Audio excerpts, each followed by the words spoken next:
Mabado ng sona.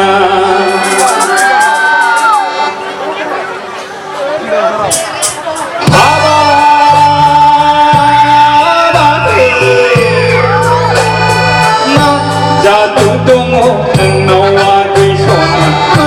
Mabado ng sona.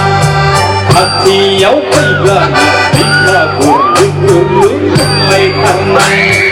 Akay dan berlalu kemabiyaya bertermaulung tarnai.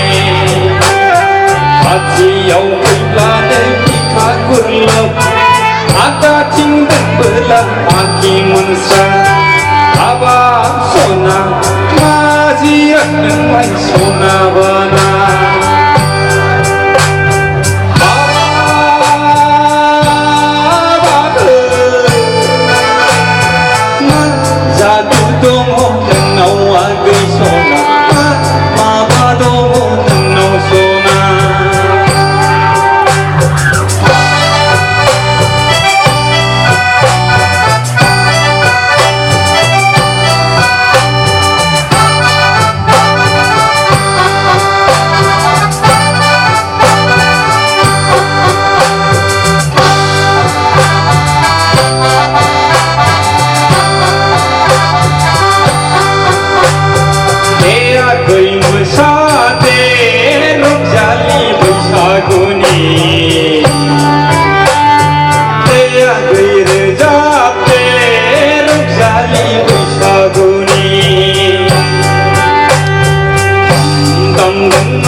Sona